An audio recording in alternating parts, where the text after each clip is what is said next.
For more on this story, let's cross to Paris and join Professor Bernard Ramanantsoa. Bernard Ramanantsoa.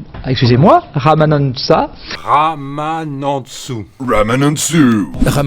ce n'est ni une danse ni un cocktail. C'est le commandant du paquebot HEC depuis 20 ans et l'un des directeurs les plus jalousés du monde. Bernard naît à Mulhouse en 1948, mais il délaisse rapidement le flechnakal local pour grandir entre la bouillabaisse de Marseille et le roumazav de Madagascar. Sa maman, alsacienne, son papa, l'un des premiers malgaches naturalisés français. Le couple s'étant rencontré en Indochine, la famille Ramanantsoa, c'est la mondialisation avant l'heure et c'est déjà une certaine idée du multiculturalisme.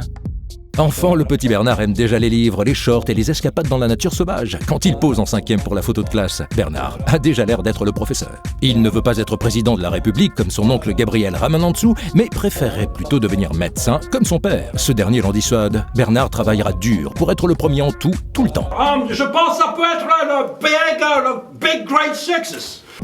Quand il obtient son bac avec mention très bien, Bernard reçoit de ses parents une mobilette bleue qu'il n'abandonnera jamais. Elle a le goût de la réussite. Après sa prépa en filière maths P et mannequinat à Ginette, il entre à Supaéro d'où il sort major de la promotion propulsion. C'est à la SNCF que Bernard découvre vraiment le monde de l'entreprise. Après un stage ouvrier d'1 an, le jeune ingénieur est notamment chargé de prévoir le trafic du tunnel sous la Manche près de 20 ans avant son ouverture. Très rapidement, Bernard se retrouve projeté patron marketing des voyageurs grandes lignes. Le poste suffirait à n'importe quel étudiant ayant déjà accompli 6 années d'études supérieures. Mais Bernard n'est pas n'importe quel étudiant et l'odeur entêtante des amphithéâtres lui manque. Non, je crois que c'est une très bonne synthèse, c'est exactement ça. Il saute le pas en 1976 pour accomplir un MBA à HEC. Bernard est séduit et termine encore une fois major de sa promotion. Toutes les portes pourraient s'ouvrir à lui, mais Bernard aime les défis. Il surprend tout le monde en décidant de mettre son expérience au service de l'enseignement. On lui propose de devenir professeur à Clermont-Ferrand, il hésite. On lui propose de devenir professeur à HEC, il accepte. Et ne quittera plus jamais le campus de Jouan-Josas, ou presque. Le jeune professeur prendra bien une année sabbatique, pas pour faire le tour du monde, mais pour travailler pour le cabinet de conseil américain McKinsey. Ok, parallèlement, il continue à collectionner les diplômes comme d'autres collectionnent les pins. DEA en sociologie, doctorat en sciences de gestion et DEA d'histoire de la philosophie. Bernard a trouvé son dada, l'éthique et la culture des entreprises. Quand il devient professeur à HEC en 1979, Bernard se fait remarquer en préparant des cas de stratégie au style résolument moderne. Je crois que c'est une nouvelle phase dans ma carrière, il faut se remettre en cause. Enfin, bon. Il étudie les grandes sociétés high-tech à une époque où même ses étudiants en chemisette trop large sont incapables de prononcer Hewlett-Packard. La stratégie qui a été adoptée par Hewlett-Packard.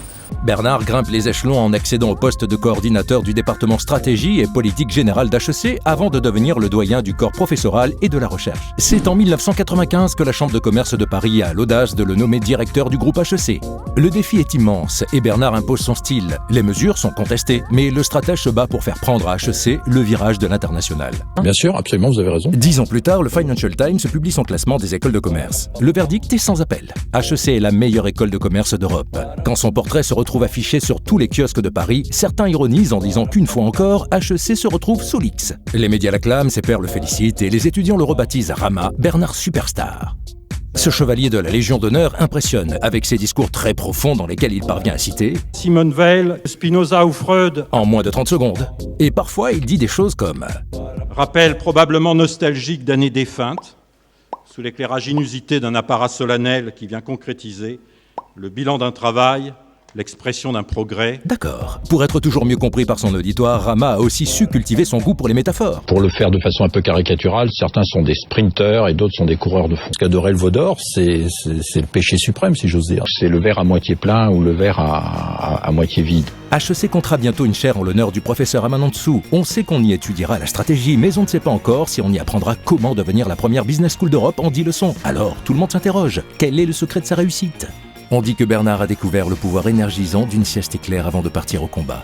On dit que Bernard est aussi à l'aise en costume devant le président de la République qu'en caleçon devant une horde d'étudiants. On dit que Bernard s'est usé de son charme pour convaincre son public. On dit aussi que Bernard se souvient de son année de présidence du BDE à Supaéro et qu'il n'oubliera jamais l'importance de la pédagogie clandestine. On dit que Bernard n'a jamais transigé sur l'exigence académique du concours d'entrée à HEC. On dit que Bernard aime la voile et qu'il a appris à dompter le vent pour toujours garder le cap. On dit que Bernard a toujours voulu défendre les valeurs de l'enseignement, qu'il soit élève, professeur ou directeur. Bernard n'a finalement jamais voulu quitter l'école. Il vient pourtant toujours un temps où le cow-boy doit quitter la ville une fois sa mission accomplie. Le soleil se couche sur cette belle aventure et Rama repart sur sa mobilette bleue. HEC lui doit tant et ne sera plus jamais la même. HEC lui dit merci. On murmure que Bernard pourrait se lancer dans une nouvelle carrière d'auteur littéraire. Il a pourtant déjà écrit pendant 20 ans le plus beau des romans.